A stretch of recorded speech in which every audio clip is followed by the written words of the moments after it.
Halo, Assalamualaikum warahmatullahi wabarakatuh, teman-teman.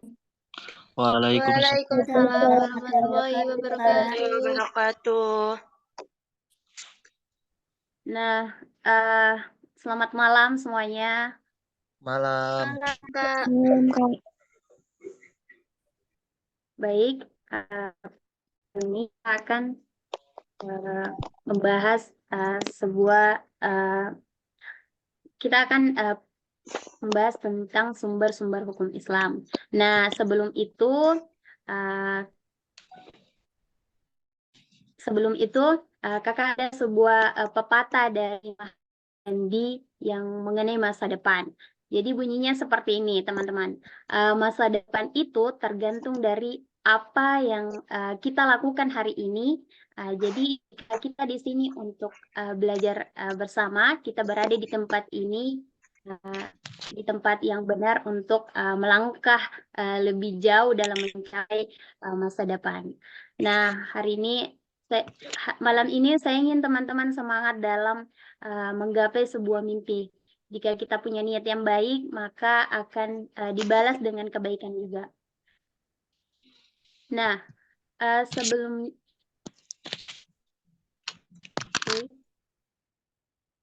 sebelumnya saya akan memperkenalkan diri. Tak kenal maka tak apa. Sayang. Iya, Tak tak cinta, Kak. sayang ya.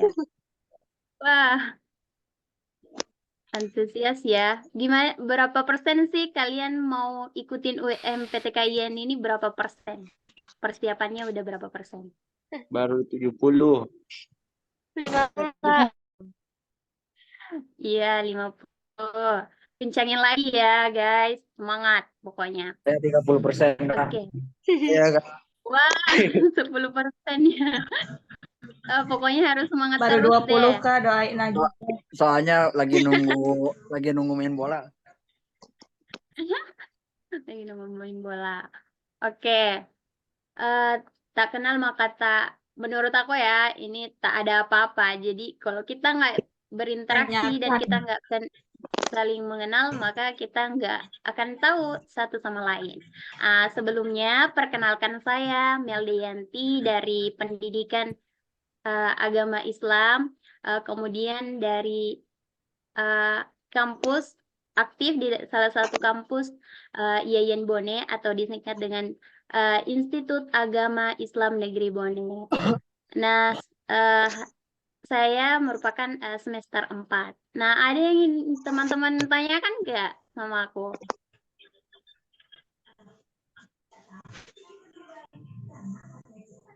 Ada yang ingin ditanyakan? Kakak dulunya lewat jalur apa, Kak? Nah, betul sekali. Aku dulunya jalur UMPTKIN sama dengan ini. Gitu. Kalau jalur tahfidz ada Kak? Apa? Waduh. Ada yang ingin ditanyakan lagi? Skor Kalau minimal tidak, buat PKN Enggak, berapa? maksudnya Kak kalau masuk perkuliahan itu kalau mau tahu caranya masuk jalur tahfidz gimana Kak? jalur apa? Tahfidz. Oh, Hafiz. Ya. Oh, itu nanti ada ketentuannya dari kampus. Coba teman-teman cari informasinya deh. Misalnya di kampus mana. Kemudian cari deh. Nanti ada pasti pamfletnya yang keluar. Misalnya Hafiz itu begini syaratnya ke sini dan apa yang akan dipersiapkan. Oh. Ya, ya. Iya. Coba Seperti lihat misalnya aja nggak sih? apa? Lihat di IG aja, kan banyak informasi di situ. Ya, betul sekali di IG. Misalnya kalau kita pilih kampus ini, nah kita cari informasinya tentang kampus ini, kemudian nanti beberapa informasi itu pasti ada mengenai nanti UMPTKIN, juga membahas tentang apa. Bisa juga di link kampusnya ya. kadang juga di situ sudah tertera semuanya, misalnya untuk beasiswanya dan sebagainya itu pasti ada yang diberikan informasi. Tinggal bagaimana caranya kita untuk melek informasi ya.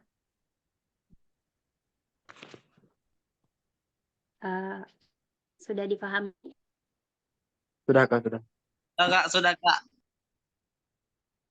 Oke.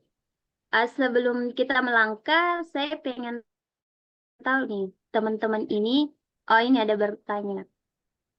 Kak, skor minimal UMPTKIN berapa ya? Kemarin saya lupa ya, berapa ya? Kayaknya saya lupa ya teman-teman, berapa skornya, atau kayaknya UMPTKIN itu lebih ke tidak ada yang skor yang naik, misalnya berapa persen, saya tidak tahu. Tapi biasanya kalau saya kemarin pilihan gandanya itu kayak misalnya mungkin dari bobot, misalnya kita ambil ya contoh 100, nah kemudian pasti misalnya kita ambil 70 pilihan gandanya. Kemudian pasti juga ada esainya. Esainya ini kalau UMPTKIN itu pasti ada esainya. Nah, inilah nanti dibagi. Kalau skornya itu maksimal berapa, saya lupa ya teman-teman. Kemarin saya berapa?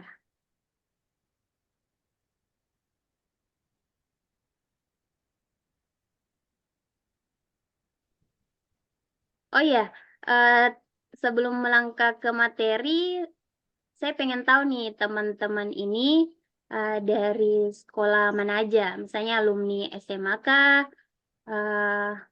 atau iya ada esainya.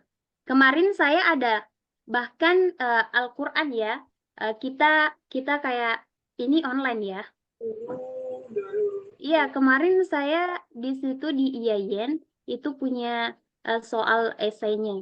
Gimana soalnya esainya itu kita disuruh untuk mengaji dalam teks rekam ya, rekam suara. Iya, bahkan tapi pasti bisa lah teman-teman, karena saya yakin pasti teman-teman bisa. Jadi kemarin saya kasih bocoran. Kemarin saya itu dapat esai, kalau tidak salah 5 esainya. Esainya itu ada tulisan Al-Quran, kita disuruh untuk menerjemahkan apa isinya. Kemudian kita juga disuruh untuk melafalkan sebuah ayat. Misalnya kita disuruh tentang ayat ini, maka kita karena kemarin saya online ya, online. Ya, translate. Tapi itu tergantung dari kampusnya nggak sih?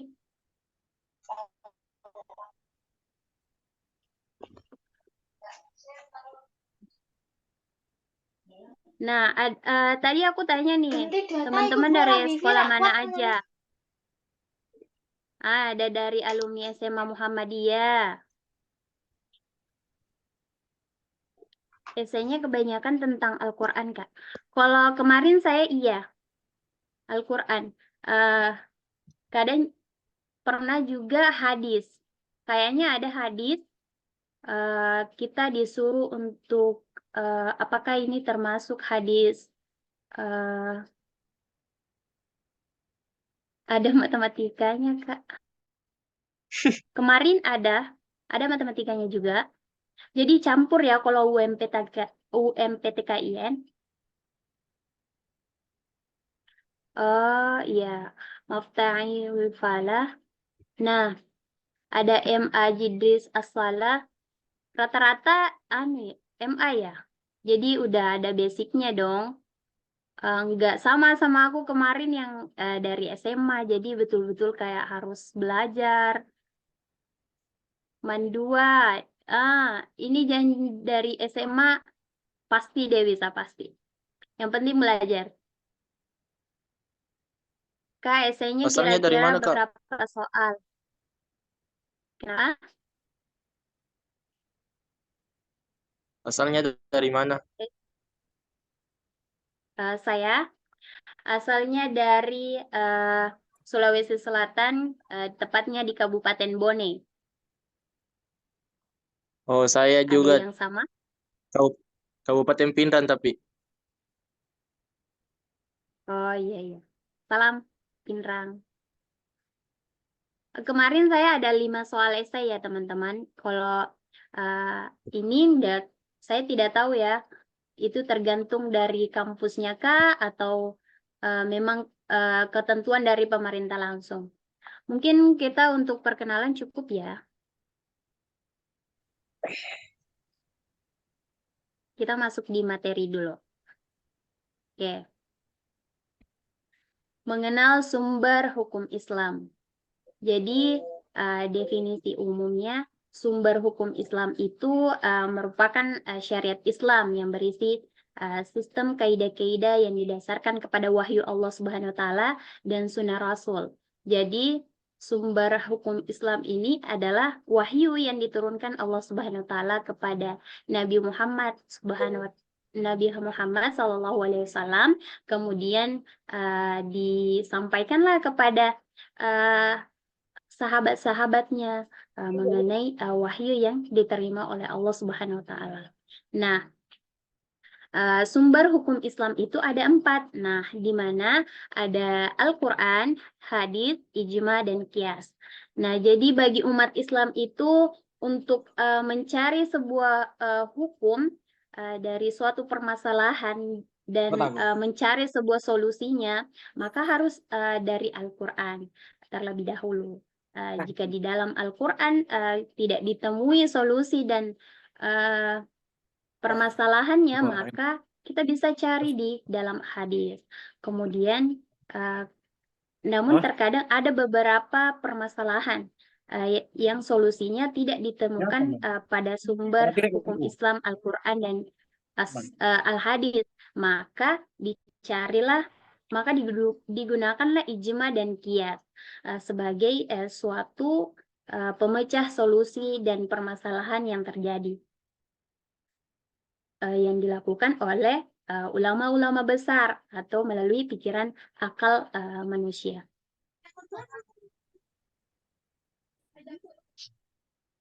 Nah, sebelumnya saya ingin memberikan sebuah sejarah, mengkritik sedikit, bukan mengkritik, memberikan sebuah sejarah Al-Quran.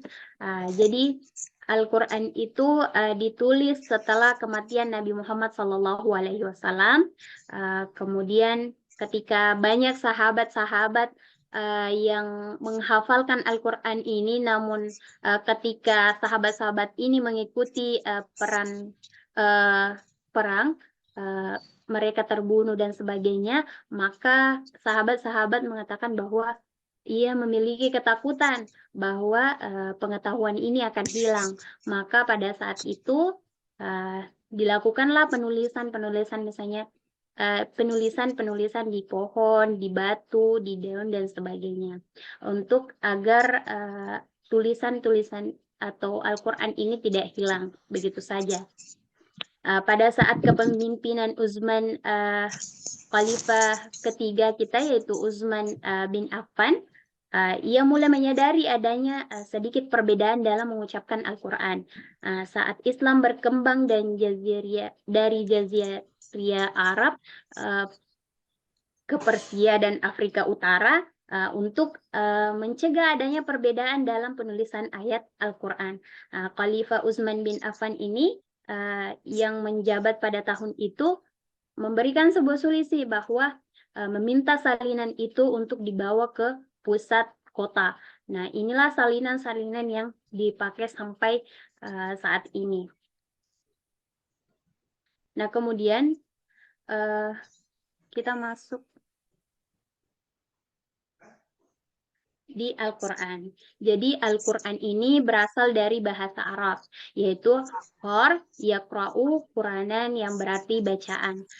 Secara istilah, Al-Quran ini adalah kalam Allah yang merupakan mukjizat yang diturunkan kepada Nabi Muhammad SAW yang diturunkan secara mutawatir dan membacanya adalah sebuah ibadah. Kemudian kedudukan Al-Quran sebagai sumber utama hukum Islam. Jadi Al-Quran ini adalah kitab suci yang merupakan pedoman dan dasar menjalani kehidupan.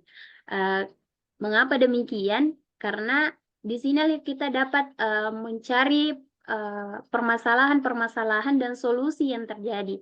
Bisa kita lihat misalnya mengenai kewarisan. Kewarisan ini dibahas juga di dalam Al-Quran, seperti misalnya suami yang meninggalkan seorang istri tanpa anak, maka mendapatkan 1/4 dari warisan yang telah ditetapkan. Kemudian yang kedua ada komponen dasar Al-Quran sebagai sumber hukum Islam ini. Yang pertama, hukum yang berhubungan dengan masalah kaidah atau keimanan yang tercermin dalam rukun iman. Nah, ilmu inilah yang mempelajari keimanan, yaitu disebut dengan ilmu tauhid. Kemudian yang kedua adalah hukum yang mengatur hubungan manusia dengan secara lahiriah antara manusia dengan sesamanya dan dengan lingkungan sekitarnya. Itulah yang mempelajari tentang ilmu fikih. Inilah ilmu fikih yang akan kita bahas nantinya, yang akan kita bahas pada malam ini. Nah, kemudian apa kandungan di dalam Al-Quran? Merujuk pada pembahasan para ulama, sebagian dari mereka ada yang membagi hukum yang terkandung dalam Al-Quran itu menjadi 3 bagian. Hukum akidah, i'tiqadiyah, ialah suatu yang berkaitan dengan keyakinan manusia kepada Allah dan juga kepada para malaikat, kitab, rasul, serta hari akhir. Hukum etika atau disebut dengan khuluqiyah adalah suatu perilaku yang berkaitan dengan kepribadian diri, diantaranya kejujuran, rendah hati, sikap dermawan dan menghindari sifat-sifat buruk pada dirinya, seperti halnya dusta, iri, dengki, sombong, itu semua masuk kepada etika. Kemudian ada hukum amaliyah. Jadi hukum amaliyah ini adalah suatu perilaku sehari-hari yang berhubungan dengan sesama manusia. Hukum amaliyah ini dibagi menjadi 2, yakni pertama muamalah ma'allah atau pekerjaan yang berhubungan dengan Allah seperti sholat, puasa, zakat, haji, nazar, dan sebagainya. Nah, materi ini kayaknya akan dibahas oleh Kak Syifa ya. Ini materi akan dibahas oleh Kak Syifa untuk minggu kemarin karena tidak masuk ya. Nah, dan yang kedua adalah muamalah ma'anas atau pekerjaan yang berhubungan langsung dengan manusia, baik itu secara pribadi maupun kelompok. Contohnya kontrak kerja, hukum pidana, kemudian dan lain sebagainya. Banyak sekali yang berkaitan dengan hal itu. Kemudian al-hadis. Nah, ketika kita tidak menemukan suatu permasalahan atau solusi di dalam Al-Quran, maka kita diperintahkan untuk mencarinya di dalam hadis. Nah, apa itu hadis? Jadi al-hadis ini menurut bahasa al-jadid yang artinya suatu yang baru. Lawan dari al-qadim, lama artinya menunjukkan kepada waktu yang dekat atau waktu yang singkat. Kepada waktu yang dekat atau waktu yang singkat seperti orang yang baru masuk atau memeluk agama Islam. Kedua, al-hadis ini juga sering disebut dengan al-khabar, yang berarti berita, yaitu suatu yang dipercakapkan dan dipindahkan dari seseorang kepada orang lain. Maka maknanya sama dengan al-hadis. Ketika ada seseorang yang mengeluarkan sebuah perkataan, kemudian memberikannya kepada orang lain, maka itu biasa disebut dengan hadis pada zaman Rasulullah Shallallahu Alaihi Wasallam. Nah, ini menurut ahli hadis. Dalam hadisnya, aqwalun Nabi Shallallahu Alaihi Wasallam wa af'aluhu wa ahwaluhu. Jadi segala perkataan Nabi, perbuatan dan hal ihwannya adalah sebuah hadis yang menunjukkan bahwa hadis ini merupakan segala yang diriwayatkan Nabi Shallallahu Alaihi Wasallam yang berkaitan dengan hikmah, karakteristik, kemudian sejarah kelahiran dan kebiasaan-kebiasaannya itu dibahas di dalam al-hadis. Kemudian hadis yang kedua yaitu ma'udifa ilan nabiyyu sallallahu alaihi wasallam qala au fi'la au ta'rira au sifah. Jadi sesuatu yang disandarkan kepada Nabi, baik itu perkataan, perbuatan, takrir maupun sifat beliau, ini diatur di dalam hadisnya Rasulullah SAW. Jadi baik perkataannya, perbuatannya, takrirnya, maka ini dibahas di dalam al-hadis. Nanti akan kita jelaskan. Nah, ada beberapa bentuk-bentuk hadis yang harus kita fahami bahwa hadis itu ada yang berupa perkataan, ada yang berupa perbuatan, ada yang berupa takrir, maupun ada yang bersifat maupun ada hadis yang membahas tentang sifat-sifatnya beliau. Nah, ini dia. Jadi ini bentuk-bentuk hadis. Jadi ada yang dinamakan dengan hadis qauli. Jadi hadis qauli ini adalah yang disandarkan kepada Nabi Sallallahu Alaihi Wasallam yang berupa perkataan yang berkaitan dengan akidah, syariah, akhlak. Ini dibahas di dalam hadis qauli. Contohnya apa? Misalnya dalam hadis riwayat Muslim, tidak sah salat seseorang yang tidak membaca Al-Fatihah di dalam Alkitab. Jadi di sini dijelaskan bahwa hadis ini menjelaskan dari perkataan Nabi mengatakan bahwa tidak sah salat seseorang jika tidak membaca sebuah surah Al-Fatihah dalam salatnya. Maka yang kedua adalah hadis fi'li. Jadi segala yang disandarkan kepada Nabi Muhammad SAW berupa perbuatan yang disampaikan kepada kita. Contohnya apa? Itu dalam hadis riwayat Bukhari, salatlah kalian sebagaimana engkau melihatku salat. Jadi itu adalah sebuah perbuatan Nabi yang disampaikan kepada kita, bahwa sholatlah kalian sebagaimana kalian melihatku sholat. Nah, itu merupakan hadis fi'li. Kemudian yang ini biasa masuk di soal-soal UM ya. Misalnya yang termasuk dalam perkataan, perbuatan atau takrirnya Nabi Muhammad. Contohnya misalnya soal-soal yang bahas tentang segala yang disandarkan kepada Nabi berupa perbuatan yang disampaikan kepada kita, hadis apa yang namanya, misalnya pilihan gandanya hadis qaulika, hadis fi'li, hadis takriri, hadis hammi. Jadi teman-teman harus hafal nih, artinya harus paham, harus ingat bahwa kalau qauli ini, fi'li ini, takriri ini. Nah, di sini bentuk hadis itu ada 5 sebenarnya. Mungkin nanti mungkin saya lupa memasukkannya, nanti saya kasih bisa dicatat dan sebagainya. Kemudian yang ketiga adalah hadis takriri, adalah hadis segala hadis yang berupa ketetapannya Nabi Muhammad SAW terhadap apa yang datang dari sahabatnya. Contohnya dalam hadis itu janganlah seorang pun sholat asar kecuali di Bani Quraisy. Nah, sebagian sahabat di sini memahami larangan tersebut berdasarkan pada hakikat perintah tersebut, sehingga mereka tidak melaksanakan sholat asar pada waktunya. Nah, sedangkan segolongan sahabat lain mengatakan bahwa memahami bahwa perintah tersebut dengan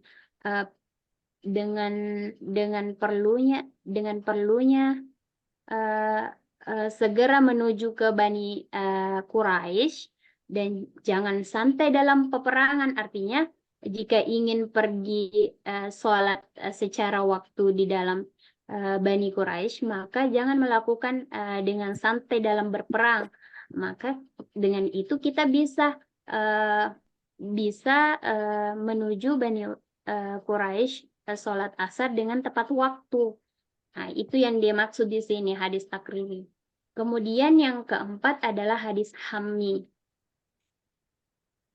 Jadi hadis hammi ini adalah hadis yang berupa hasratnya Nabi.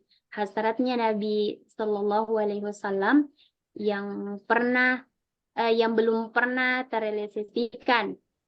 Apa itu hadisnya? Yaitu ketika Nabi Shallallahu Alaihi Wasallam berpuasa pada hari Asyura dan memerintahkan para sahabat untuk berpuasa. Namun mereka berkata, ya Nabi, hari ini adalah hari yang diagungkan oleh Allah, orang Yahudi dan Nasrani. Nabi Shallallahu Alaihi Wasallam bersabda, tahun yang akan datang, insya Allah aku akan berpuasa pada hari ke-9 Asyura. Nah, ini berkaitan dengan hadis Muslim. Namun, pada saat itu belum terrealisasikan karena Nabi Muhammad SAW ini meninggal sebelum masuknya bulan Asyura. Jadi, makanya hadis ini dikatakan sebagai hadis yang tidak terrealisasikan oleh Nabi Muhammad karena beliau wafat sebelum masuknya bulan Asyura. Kemudian hadis bisa dicatat nih, hadis yang kelima itu hadis ahwali. Jadi hadis ahwali ini ialah hadis yang menyangkut keadaan fisiknya Nabi, sifat-sifatnya, bahkan kepribadiannya. Contohnya apa? Hadis di dalam Al-Bukhari mengatakan, berkata Anas bin Malik, aku pernah memegang sutra murni dan sutra berwarna yang halus sehalus telapak tangan Rasulullah SAW yang belum pernah mencium wangian seharum Rasulullah.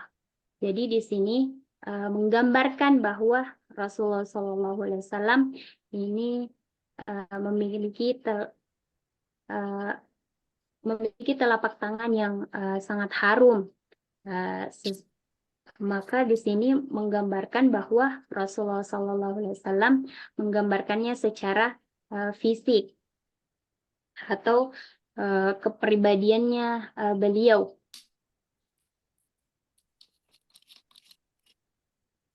Nah, saya lupa tadi di dalam Al-Quran.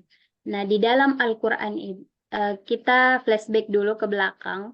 Nah, saya pengen tanya teman-teman bahwa kadang di soal-soal UMPTK yang di pilihan gandanya itu, kadang ada yang menanyakan di dalam Al-Quran itu berapa surah. Nah, sebelumnya saya ingin tanya teman-teman, tahu nggak di dalam Al-Quran itu berapa surah?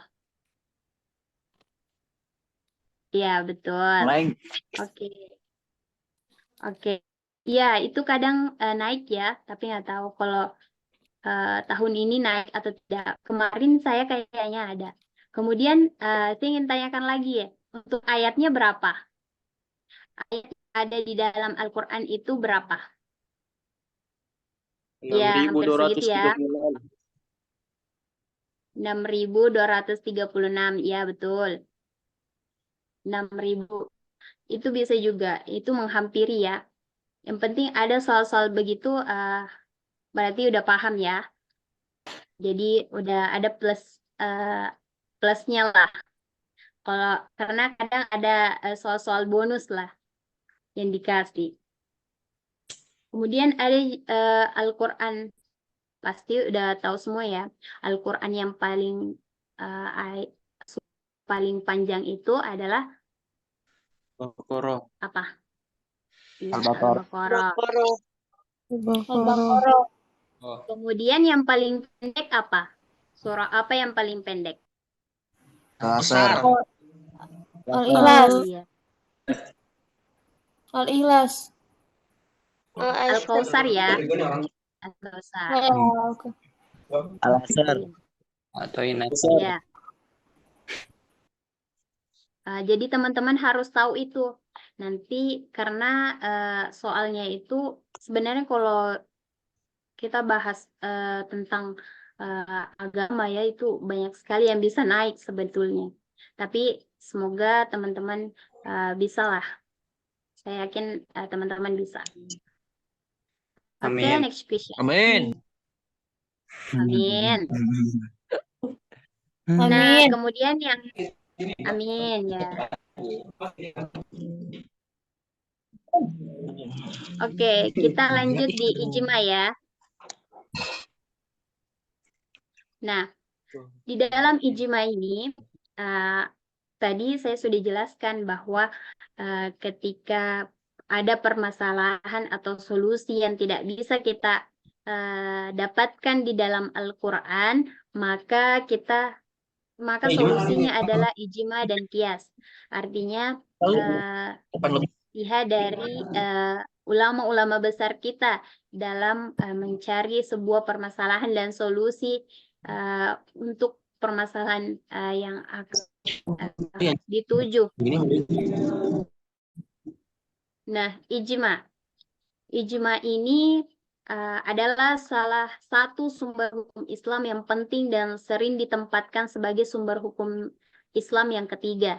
Nah, sebelum itu teman-teman di sini ada juga beberapa soal-soal nih, misalnya kayak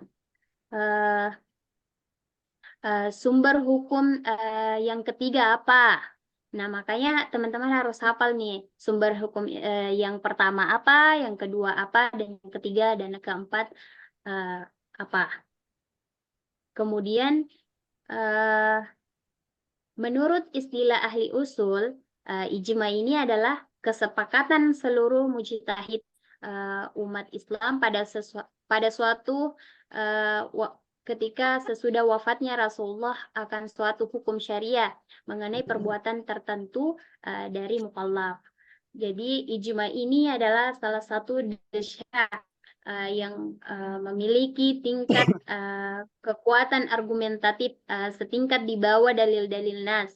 Artinya dia tetap tetapi tetap Al-Quran dan Sunnah, tidak keluar dari hal itu. Nah, menurut Abdul Wahab Khalaf, ijma itu harus memenuhi 4 rukun. Yang pertama itu adalah jumlah mujtahid pada saat terjadinya suatu peristiwa. Jadi, ketika ada suatu peristiwa yang terjadi, maka harus ada mujtahidnya yang berada di saat itu juga, dalam permasalahan itu juga. Kemudian yang kedua, adanya kesepakatan seluruh mujtahid di kalangan umat Islam terhadap hukum syara mengenai suatu kasus atau peristiwa. Jadi mujtahid ini harus memiliki kesepakatan bersama. Jadi ketika mereka tidak memiliki kesepakatan yang bersama, maka itu tidak disebut sebagai ijma. Nah, kemudian bahwasanya kesepakatan mereka dengan mengeluarkan pendapat masing-masing mengenai suatu peristiwa ini. Jadi mereka itu apa ya? Para Adalah ulama. para ulama. Ya, para ulama. Orang yang berijtihad. Ya, orang yang berijtihad di jalan Allah Subhanahu wa taala, yang menghabiskan waktunya untuk belajar tentang agama dan mencari sebuah permasalahan dan solusinya. Kak mau nanya, Kak? Oke, lanjut. Ya. Saya pernah dengar tentang ijma sukuti. Maksudnya apa, Kak? Oke, nanti kita bahas ya. Jadi ijma sukuti itu adalah ijma yang apa ya?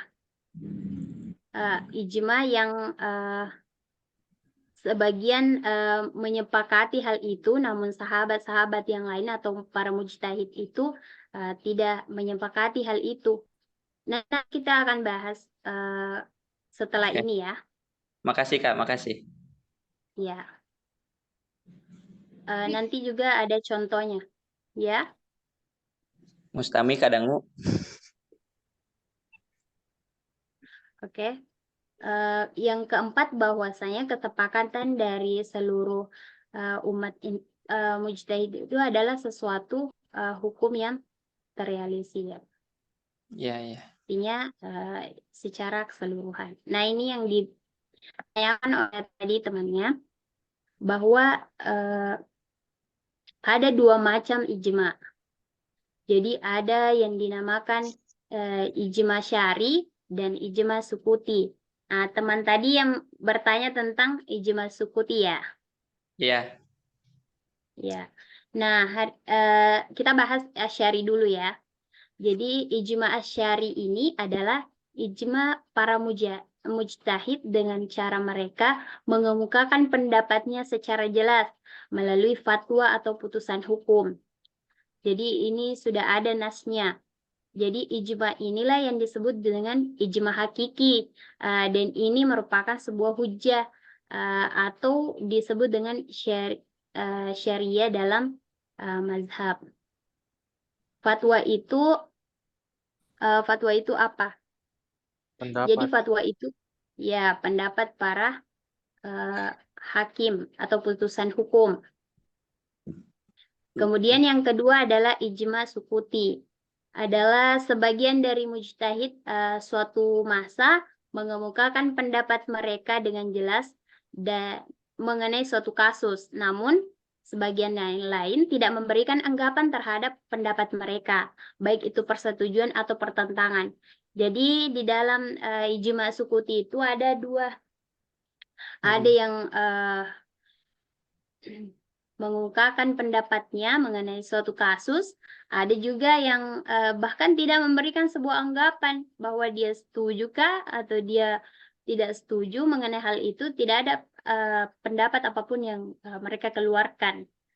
Maka inilah disebut sebagai ijma iktibari atau anggapan, karena orang yang diam saja tidak ada kepastian bahwa ia setuju. Nah, inilah yang ditanyakan oleh teman tadi, bahwa apa itu ijma sukuti. Iya. Jadi ya. Ya, siap. Makasih Kak. Oke, kita lanjut pada kias.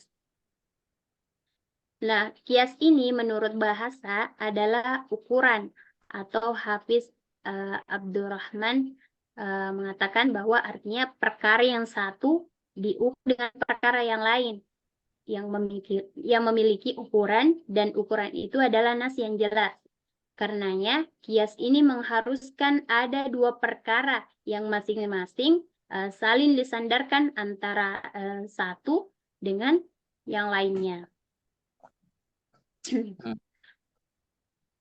Sedangkan menurut istilah ahli usul, kias ini adalah menyamakan hukum suatu perkara dengan perkara lain yang telah ditetapkan nasnya karena adanya persamaan alasan hukum. Apabila suatu nas itu menunjukkan hukum mengenai suatu perkara dan telah diketahui alasan hukumnya melalui salah satu metode tertentu, kemudian terdapat perkara lain yang memiliki alasan hukum yang sama, maka hukum atas perkara lain tersebut disamakan dengan perkara yang terdapat nasnya. Nah, inilah alasannya hukum inilah yang dikenal dengan ilat. Apa itu ilat? Maka kita bahas di slide berikutnya. Nah, macam-macam kias dan rukunnya. Kias ini, kias itu terbagi atas tiga. Ada kias aulawi, yakni ilat yang terdapat pada far'u lebih kuat daripada ilat pada as. Pokoknya kias musawi itu ilat yang sama pada far'u.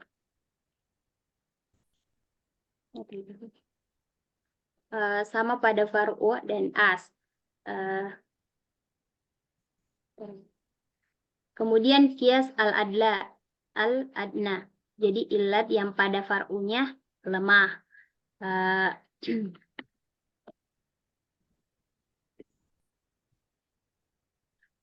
Jadi mungkin ada yang bertanya apa itu ilat. Jadi ilat itu sesuatu yang menjadi landasan atau alasan penetapan hukum itu harus dapat dipahami kaitannya dengan ketentuan hukum yang telah ditetapkan. Jadi ilat itu menjadi landasan atau alasan penetapannya hukum itu harus terjadi. Nah, itu disebut ilat. Nah, kemudian rukun kias. Ada beberapa rukunnya. As itu asal mula dari suatu permasalahan yang ada sebelumnya. Jadi, ketika ada permasalahan sebelumnya, kemudian dikaitkan dengan masalah sekarang, maka itu yang akan kita gali persamaan dan bagaimana solusinya. Yang penting kias ini selalu mengutamakan yang namanya keselamatan atau kemaslahatan bersama. Tunggu ya teman-teman, karena casnya lowbat. Tunggu.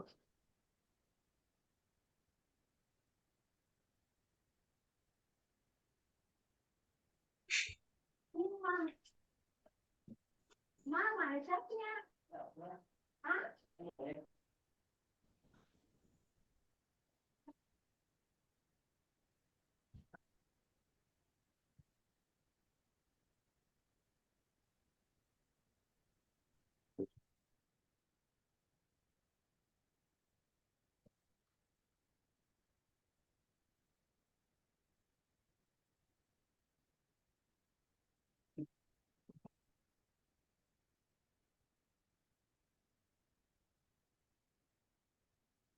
Oke. Maaf ya, karena tadi casnya lowbat. Oke, kita lanjut. Tadi sampai mana ya, teman-teman?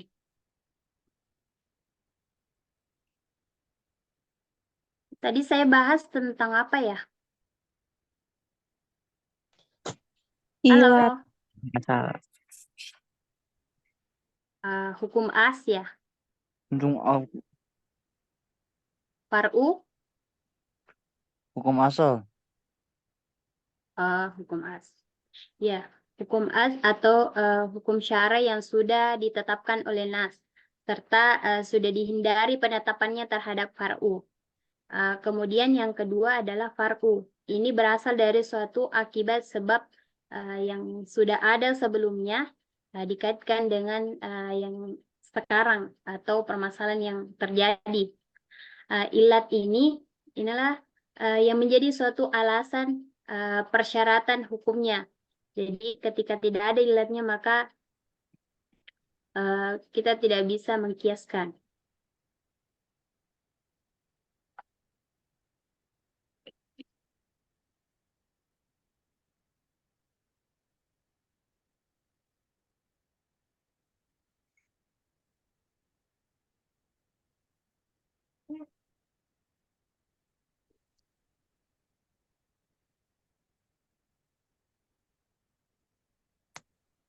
Tadi ada yang bertanya ya.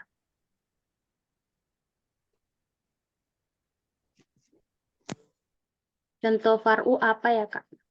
Jadi contoh far'u itu seperti riba, bunga bank, itu bukan.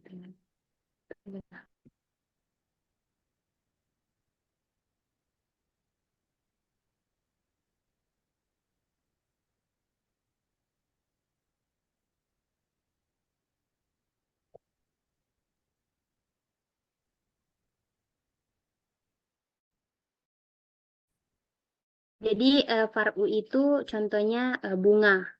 ketika kita bunga bank itu ditetapkan hukumnya, maka harus menggunakan yang namanya kesepakatan bersama. Artinya menggunakan sebuah akal untuk menetapkan permasalahan dan mencari solusinya apa mengenai hal itu.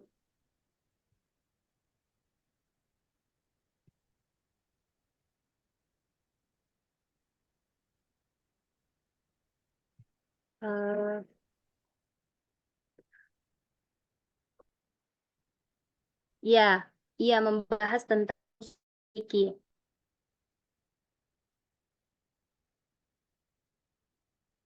Itu lebih membahas tentang usul fikih mengenai bunga dan sebagainya, itu dibahas dalam fikih. Bagaimana ketetapannya, berapa yang didapatkan,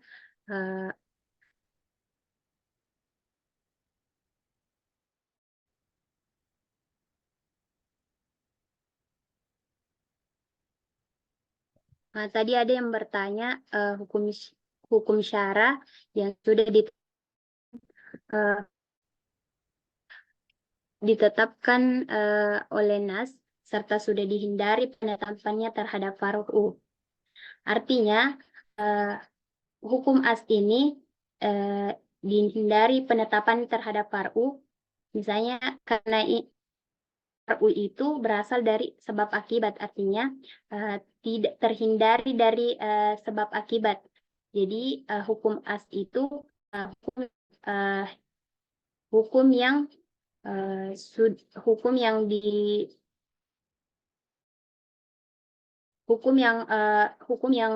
di pada sendirinya. Artinya kalau misalnya terhindari dari penetapannya far'u karena tidak menggunakan lagi akibat sebab akibat, tapi betul-betul disiasati oleh akal para mujtahid untuk menentukan hal itu.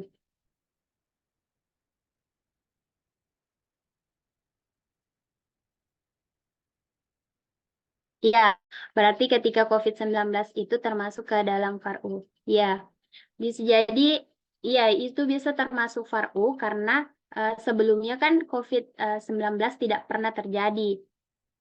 Nah, makanya ditetapkan oleh mujtahid mengenai hal ini karena tidak ada kita tidak tahu sebabnya apa dan akibat. Tidak, ini terhindari dari akibat dan sebabnya yang sudah ada sebelumnya. Jadi sebelumnya tidak ada sebab akibat yang sudah terjadi sebelumnya. Jadi inilah disebut sebagai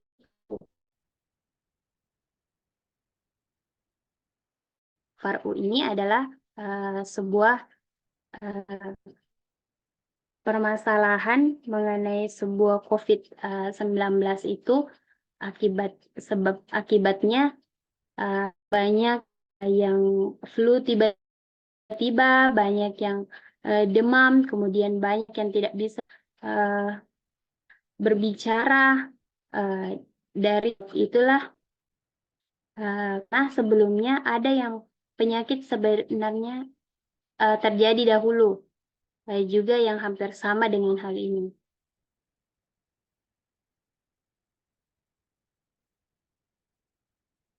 Masih ada yang ditanyakan? Kias. Kemudian kias untuk soalnya nih teman-teman. Kadang ada yang kadang ada soal misalnya yang termasuk kias aulawi itu apa. Jadi teman-teman harus banyak-banyak informasi Google untuk mengetahui bahwa yang termasuk kias aulawi ini seperti apa, kemudian kias musawi itu seperti apa, kemudian kias adna ini seperti apa.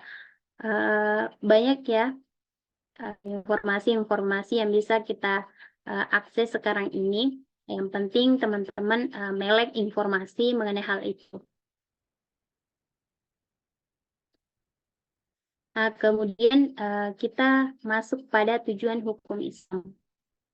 Jadi tujuan hukum Islam itu ada 3. Yang pertama itu Magasyid Asy-Syariah. Nah, di sini ada 3 tingkatan, yaitu tingkatan kebutuhan primer yang wajib dipenuhi. Jika tidak dipenuhi akan berantakan. Ada juga kebutuhan sekunder sebagai kebutuhan pendukung dan kebutuhan tersier yang sifatnya melengkapi saja. Jadi Magasyid Asy-Syariah ini adalah sesuatu yang wajib dan juga sekunder, kebutuhan pendukung sebagai jadi hukum Islam ini sebagai sebuah pendukung juga sebagai suatu kewajiban yang harus dipenuhi. Kemudian yang kedua adalah kemaslahatan umat manusia. Ini yang kadang ada juga pertanyaan yang mengatakan bahwa apa tujuan hukum Islam ini apa tujuan hukum Islam ini? Maka teman-teman harus ingat bahwa sebagai kemaslahatan umat Islam, sebagai Magasyid Asy-Syariah, tapi yang lebih umum itu kemaslahatan umat Islam biasanya dalam poin-poin pilihan ganda itu biasa ada ya. Pasti teman-teman juga mudah ingatnya bahwa tujuan hukum Islam itu adalah sebagai kemaslahatan umat. Begitupun juga dengan qiyas, ijma, al-hadis, dan Al-Quran itu ketika kita mencari sebuah permasalahan dan mencari sebuah solusinya, maka itu semuanya hanya untuk mencari keselamatan umat manusia. Artinya kita diberikan sebuah permasalahan yang dicari untuk memang mencari solusinya. Artinya tidak harus menjatuhkan sama lain, tetapi memang betul-betul melihat bagaimana bisa terselamatkan semuanya. Nah, bahwa hukum Islam hadis atau solusi atas segala permasalahan yang terjadi, baik itu masalah keyakinan ataupun masalah hubungan interaksi sosial. Jadi ini kalau kita bahas tentang Al-Quran dan hadis dan juga ijma, itu pasti tidak jauh-jauh dari keyakinan kita dan juga hubungan kita dengan manusia, hubungan kita dengan sesama, hubungan kita dengan lingkungan kita. Kemudian yang ketiga adalah kewujudan kemaslahatan di dunia dan di akhirat. Jadi sumber-sumber hukum Islam ini sebagai suatu untuk mewujudkan keselamatan kita, baik itu di dunia dan akhirat. Jadi semoga apa yang kita seperti yang kita jalani hari ini itu merupakan sebuah untuk mencapai Allah Subhanahu wa Ta'ala dengan cara mencari sebuah ilmu dan belajar terus. Ada 5 unsur pokok terciptanya kemaslahatan di dunia dan di akhirat, yaitu agama, jiwa, akal, keturunan, dan harta. Oke. Ada yang ingin ditanyakan? Halo teman-teman. Saya sudah bagikan linknya. Kak Aul sudah kasih linknya. Link soal.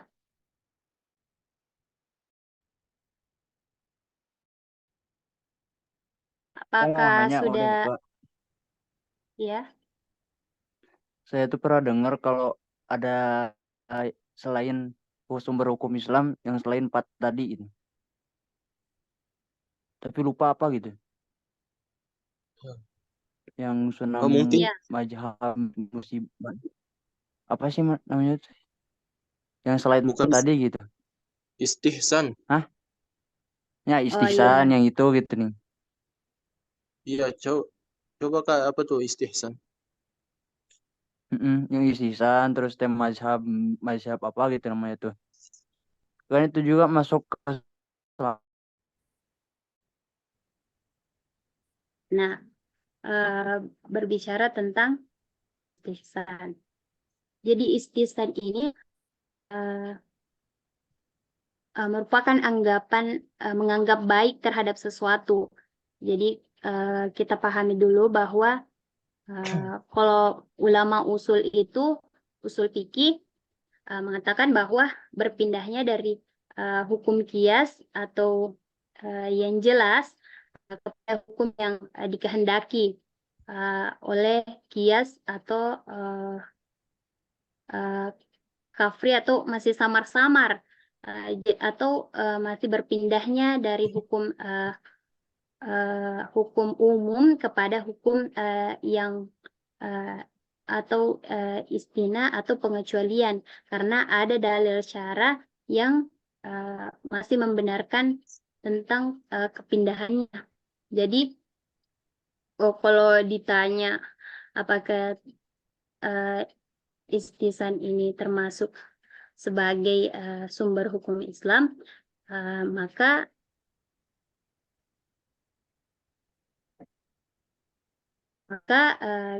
perlu kita pahami bahwa Ibnu Rushd juga pernah mengatakan bahwa istihsan ini meninggalkan suatu kias yang membawa kepada yang berlebih-lebihan, melampaui batas di dalam hukum dan berpindah kepada hukum lain yang merupakan pengecualian.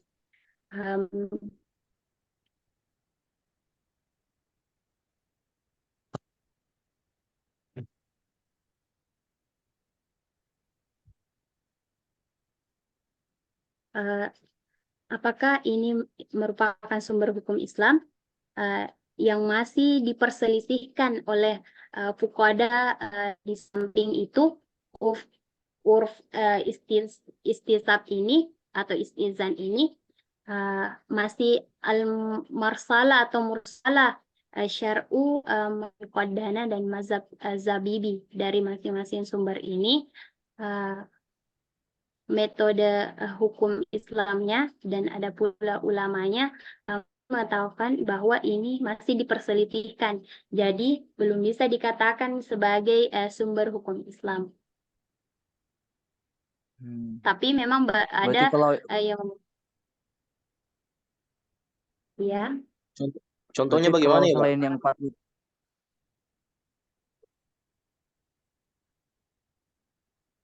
Kenapa, Kak? kalau contohnya pasti banyak sih, susah itu kalau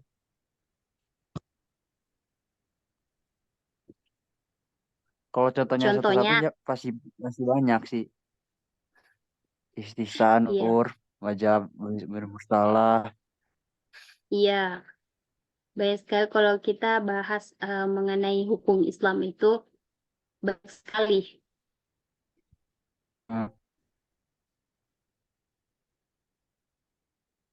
Berarti Jadi kalau apanya yang yang selain 4, selain yang 4 tadi belum, kalau yang lain 4 tadi berarti belum pasti gitu ya. Masih diperselisihkan ya gitu. Iya, masih diperselisihkan oleh para ulama. Jadi belum bisa dikatakan bahwa itu merupakan sebuah sumber hukum Islam. Jadi poinnya di sini bahwa yang ditentukan sebagai hukum atau sumber hukumnya Islam yang sekarang itu ada 4, yaitu Al-Quran, Al-Hadis, Ijma, dan Qiyas.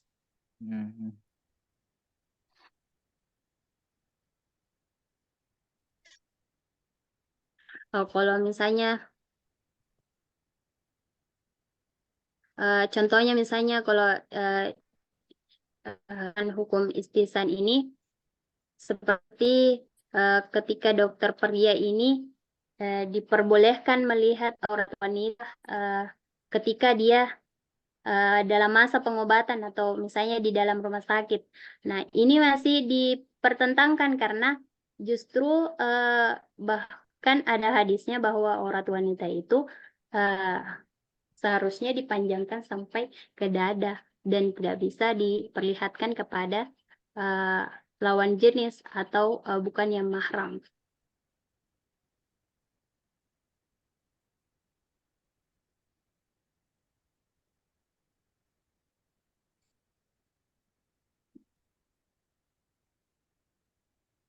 Namun di sini kalau istihsan itu membolehkan, bahkan membolehkan untuk seorang perempuan yang ingin diobatinya itu boleh membuka sebuah jilbab demi pengobatan. Namun ini masih dipermasalahkan dan diperselisihkan.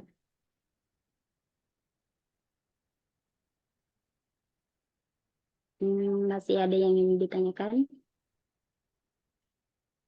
Contohnya Ada. lagi, misalnya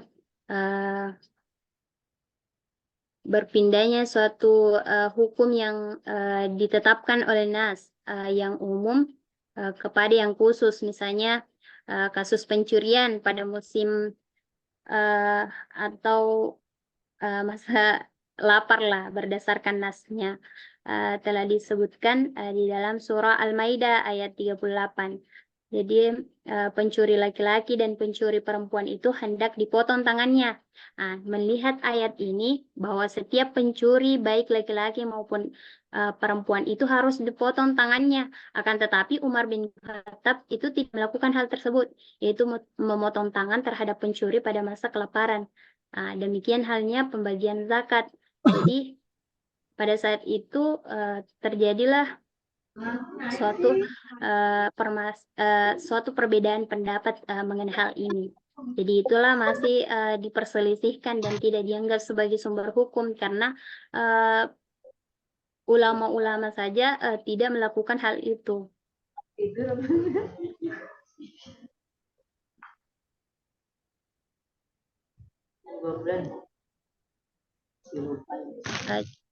Seperti halnya juga pembagian zakat bagi seorang mualaf dan binatang unta yang kabur atau lepas harus ditangkap. Padahal zaman Nabi Muhammad SAW itu tidak harus ditangkap, tetapi dibiarkan atau dilepaskan begitu saja. Itulah perbedaan dan perselisihannya istizan dengan pendapat-pendapat atau suatu perbuatan Nabi Muhammad SAW pada zamannya. Jadi inilah yang menjadi sebuah perselisihan di antara mereka, di antara istizan ini, karena dia selalu menentang atau bahkan tidak menyamai dengan mengikuti sunnah Rasul. Jadi tidak bisa dikatakan bahwa dia merupakan sumber hukum Islam.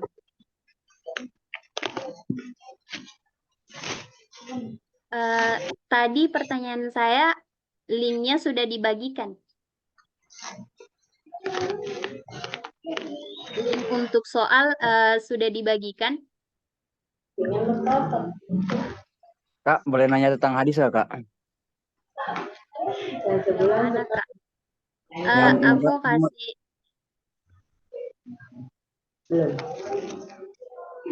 Enggak lah, Bu.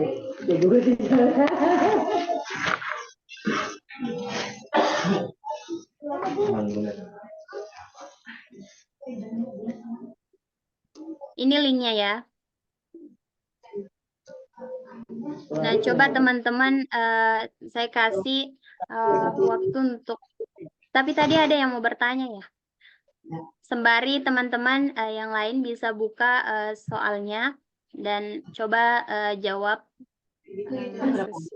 Ya, Kak mau nanya tentang hadis boleh nggak, Kak? Iya, silahkan. Kan kalau hadis itu ada yang bisa hadis doif, terus ada hadis apa namanya tuh? 2 bulan itu 2 bulannya haid. Hadis apa namanya itu yang kalau hadis yang kuat, ada hadis yang lemah gitu nih. Biasanya nggak pernah. Hadis qudsi. Misalnya, oh iya. Lagi bulan puasa tuh akhir bulan itu kemarin. Apanya nih yang ingin ditanyakan? Apa namanya tuh kalau ada hadis yang lemah itu tuh bisa dipakai atau enggak sih? Oh, ya. Kan kalau kebanyakan ulama kalau yang pakai hadis tuh pasti hadis yang kuat gitu. Kayak yang sering dipakai. Kalau yang kalau hadis yang lemah dipakai buat kultum, buat apa gitulah gitu. Boleh gak, Kak, kalau gitu? Untuk hadis yang lemah ya. Nah, itu hadis doif sama hadis kau hadis doif sama hadis apa Qawi. gitu, Pak. Ya itu. Nah, soalnya pernah belajar ilmu hadis tapi lupa. Ya. Jadi sebenarnya kalau saya tuh tadi lupa bahwa ada sebenarnya unsur-unsur pokoknya hadis.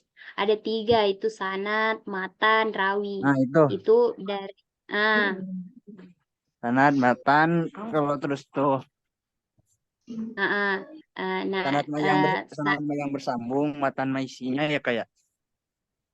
ya sanad itu yang sandar Ya. artinya sandaran. Sesuatu yang kita jadikan sandaran yang Kepada Nabi Muhammad. bersandar, ya itu disebut sebagai sanad. Itu hadisnya yang bersandar kepada Nabi, maka itu hadisnya diterima. Maka kemudian yang kedua adalah matan. Matan kalau nggak salah tuh matan tuh isinya ya.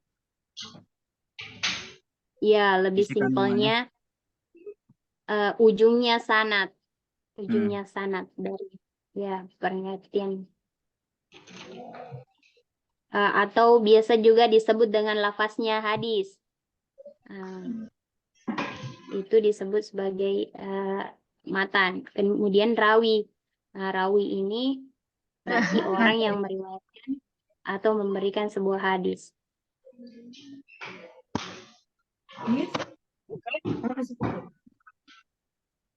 Bentar ya.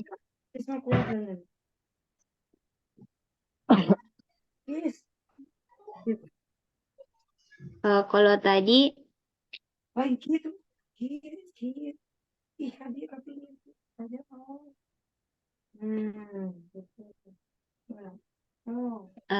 kalau misalnya dijawab bareng-bareng atau kerjaan sendiri. Dijawab dulu nih. Kemudian ayo atau kita masuk di soalnya. Kalau tadi pertanyaannya apakah hadis qudsi itu ada yang doib? Mungkin begitu ya. Iya Kalau gitu ya. tidak kalau tidak ada jaminan keabsahannya, karena itu ada hadis qudsi yang sahih, ada yang doib, dan bahkan ada yang palsu. Jadi Al-Quran ini membacanya semua itu bernilai setiap hurufnya. Orang yang membacanya setiap hurufnya membaca Al-Quran itu mendapatkan pahala. Namun di sisi lain kalau bertanya apakah itu jaminan keabsahannya, karena memang ada yang hadis qudsi, ada yang sahih, ada yang doif, dan ada yang palsu. Sini dulu. Terus sambil ibu bisa ke sini. Kalau ngebedain yang hadis doif sama yang hadis sahih itu di rawinya kan ya? Kalau Iya, apa? di rawinya. Ya kan? Di rawinya misalnya hadis Ya kan? dari riwayat Muslim itu sahih, hadis riwayat Kalau Muslim, Bukhari itu Bukhari. sahih. Nah, Ya, kan kalau hadis yang Muslim, Bukhari itu tuh kan yang paling terkenal gitu ya. ya yang paling terkenal dan sering kita jumpai bilang Nah, hadis riwayat Bukhari, hadis Muslim. Oke ya, kita masuk ya. di soalnya ya. Ya. Makasih, Kak. Oke. Ya.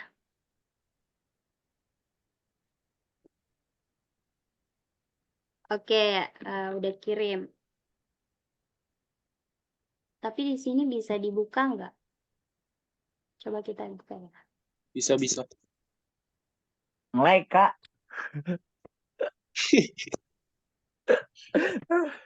Sinyal jelek, euy. Bentar ya. Udah masuk? Udah.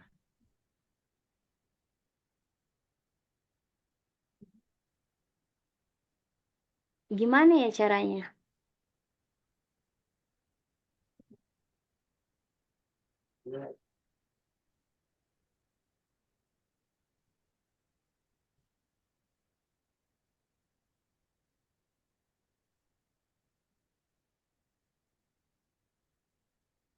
Udah dijawab ya sebagian.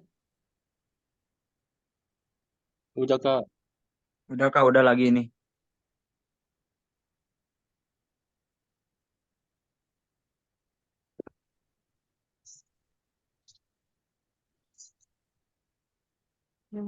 Oke.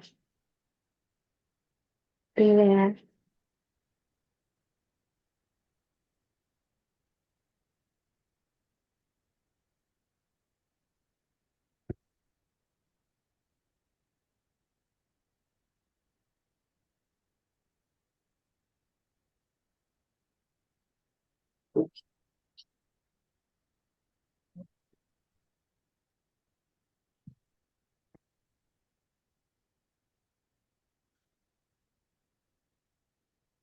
Aku tanya ke Aul dulu ya. Apakah ini masih dilanjut untuk soalnya? Karena eh, waktu kita kan hanya 1 jam ya. Tapi kalau lebih nggak apa nggak?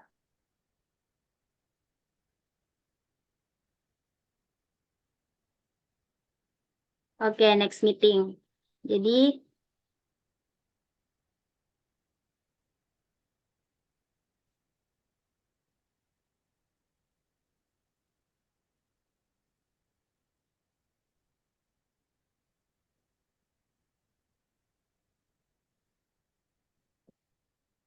next meeting katanya kita akan bahas soalnya ya. Mungkin itu saja dulu dari saya. Uh, Teman-teman jangan lupa ya untuk kerjain soalnya. Kalau Nanti Kak, saya cek. kalau udah dikerjain langsung kirim aja. Ya, langsung kirim aja. Nanti nilai bobotnya itu keluar kayaknya. Yang udah selesai tadi dapat berapa tuh kalau boleh tahu?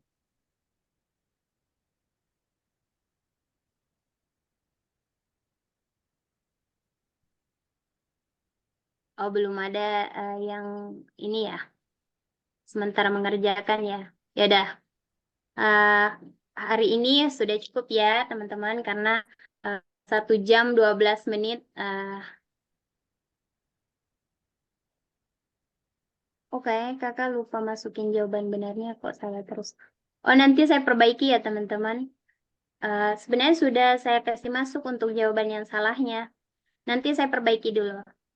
Nanti nanti saya kirimkan sama Kak Aul. Nanti Kak Aul yang kirim sama adik-adik dan teman-teman sekalian. Jadi hari ini terima kasih banyak Kak. Sebentar ya, soalnya nanti saya kirim ulang. Kalau memang jawabannya itu. File PDL-nya dibagikan nanti Kak. Nanti bisa dibagikan. Nanti saya kasih ke Aul ya. Oke. Nanti saya kasih fasilitatornya untuk kirim di GB masih adik-adik. Iya Oke, Kak. mungkin itu saja ya. Udah beres Kak. Oke, next time. Uh, Mungkin itu saja. Assalamualaikum warahmatullahi wabarakatuh. Jika ada suatu kesalahan atau ucapan saya yang tidak baik atau tidak benar, maka itu datangnya dari saya. Wallahu muwaffiq ila sabili rasyad. Assalamualaikum warahmatullahi wabarakatuh. Apa ya teman-teman? Waalaikumsalam warahmatullahi wabarakatuh. Makasih Kak. Ya.